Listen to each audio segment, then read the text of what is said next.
आखिरी मुर्गी बची है। भाई 1 किलो गोश्त देना। अच्छा भाई, अभी बना देता हूँ। भाई 1 किलो गोश्त देना।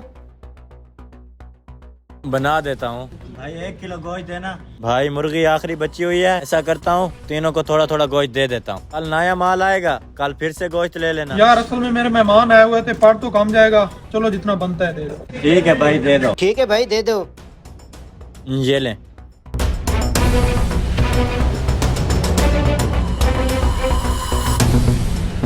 पैसे तो गले में काफी सारे पड़े थे, किधर गए हैं? मुझे लगता है इन तीनों में से किसी ने उठाए हैं, क्योंकि और तो कोई आया भी नहीं है। मेरे गले में से पैसे तूने उठाए हैं ना? नहीं भाई, मैं आपको कोई चोर लगता हूँ? मैं तो अभी आया हूँ आपके सामने गोश्त लेने। पैसे इन दोनों में से किसी ने उठाए हैं। भाई मेरे गले में से पैसे आपने उठाए हैं? नहीं नहीं भाई, मैं तो अभी आया हूँ। आपने उठाए हैं पैसे? अभी तो अभी आया हूँ। भाई मेरे पास आप तीनों के अलावा कोई नहीं आया, और आपके आने से पहले मेरे गले में पैसे पड़े थे। मुझे लगता है आप तीनों में से किसी एक ने मेरे पैसे उठाए हैं। मुझे मजबूरन आपकी तलाशी लेनी पड़ेगी। भाई ले ले, कोई मसला नहीं है, तलाशी ले ले। ओ भाई ये तो मेरे पैसे हैं, अब मैं घर से खाली हाथ थोड़ी आया था।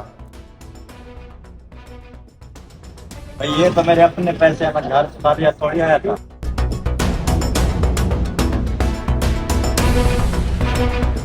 भाई ये तो मैं अपने घर से सामान के लिए पैसे लाया था, ये आपके थोड़ी हैं। मैंने गोश्त के पैसे दे दिए, अब मैं जा रहा हूँ।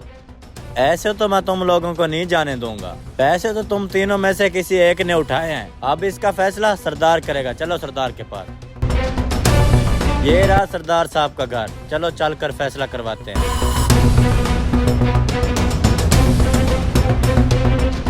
सरदार साहब।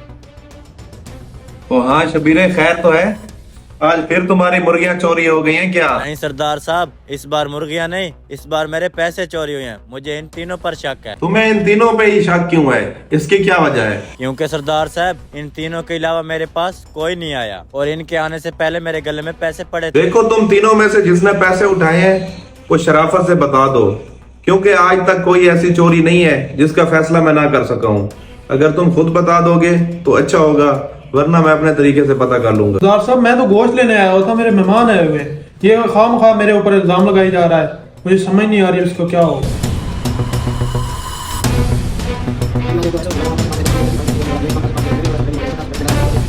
अच्छा, तो तुम्हारा मतलब है कि तुम तीनों में से किसी ने चोरी नहीं की।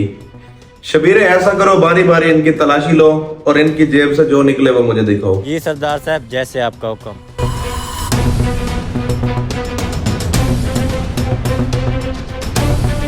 ये वापस कर दो इसको।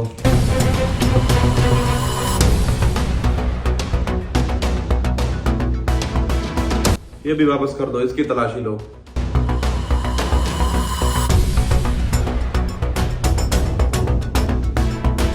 उन दोनों को जाने दो, ये रहा तुम्हारा चोर। सरदार साहब, आपको खैर तो है? आप ऐसे कैसे मुझे चोर कह सकते हैं? इन पैसों पे मुर्गी वाले का नाम थोड़ी लिखा है। देखो, पैसों पे किसी का नाम नहीं लिखा होता, लेकिन ये पैसे साफ बता रहे हैं कि ये पैसे इस मुर्गी वाले के हैं, क्योंकि इन सारे पैसों के ऊपर ब्लड के निशान हैं। तेरे पास खून कहां से आ गया था? अब तुम्हारी भलाई इसी में है कि तुम अपनी चोरी खुद मान लो और ये बताओ कि तुमने पैसे क्यों और किस लिए चोरी किए हैं। असल में सरदार साहब, मैं जब इसकी दुकान पे आया,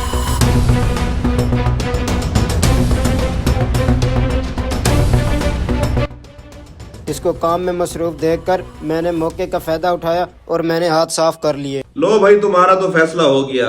ये रहे तुम्हारे पैसे और ये रहा तुम्हारा चोर। अब तुम जानो और ये जाने।